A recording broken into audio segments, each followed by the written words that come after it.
I don't have to? All That's right. fine, just stand here. Well, I have a number of points, even in response to what you said, Bernie.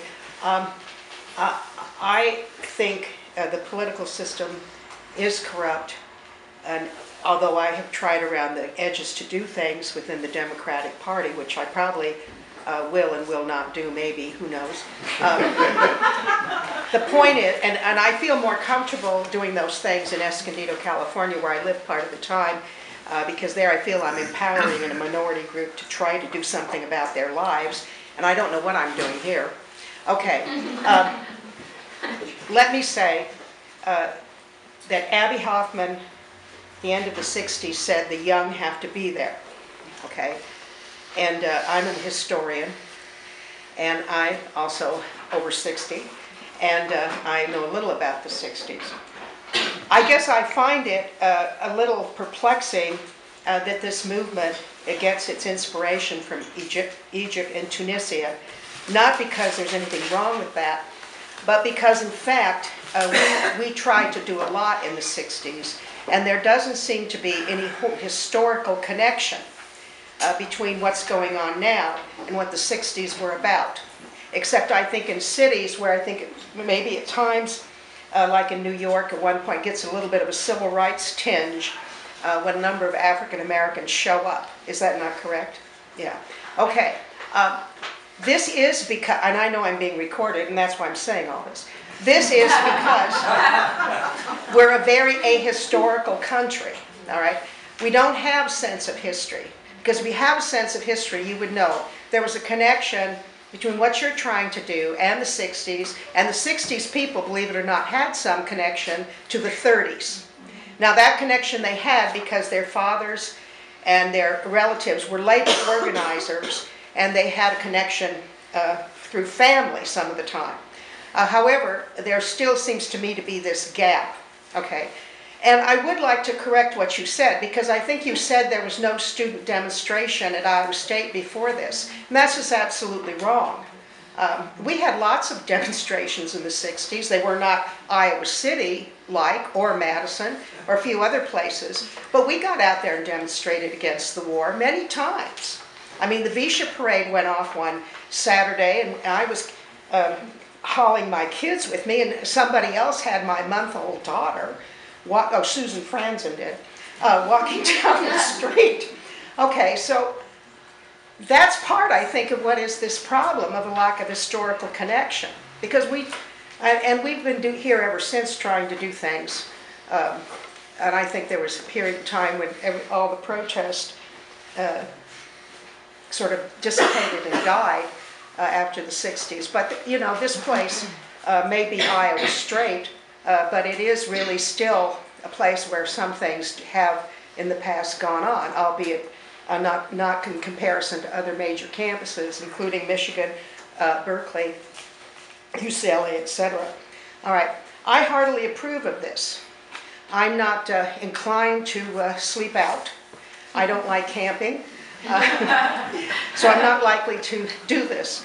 I think we should support this as much as we can. I also feel, in contrast to a few other people, it would be worthwhile to go to the Democratic caucuses, as I have suggested to a few people, and try to talk to people in your small gathering and try to raise the issues. Simply because the local Story County Democrats plan to have a coronation of Obama, to which I'm highly opposed, although I won't be here. Because I don't live here in the winter.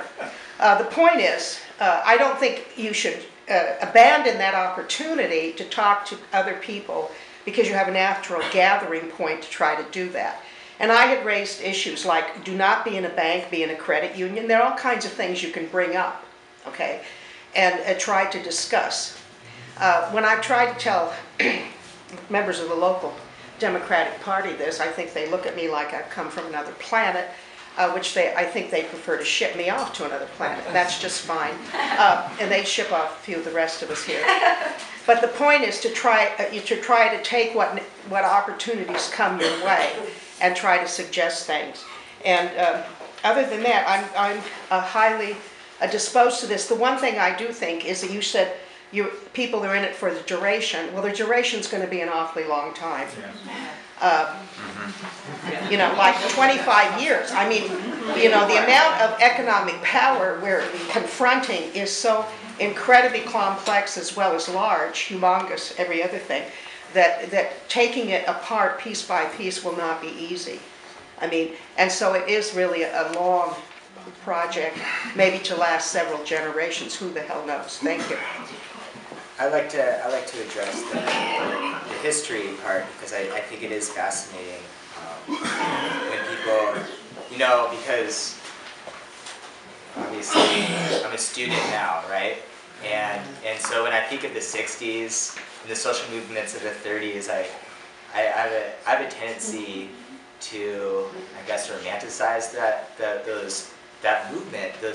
And I think sometimes when we try to compare social movements, I think often, because social movements are extremely complex, and the movement of the 60s, and again, I'm no historian, but you know, nobody can pinpoint a reason why the social movement occurred. There are theories about why it occurred in the 60s and why it was so powerful, and I think that as we move on, it's easy for us to try to compare these social movements, and that's why I think this Occupy movement is so beautiful, because nobody can really pinpoint one thing. Everybody, the Occupy movement's success lies in its diversity of the people involved, because we're all in it for these various reasons, and I think that's the power of all movements.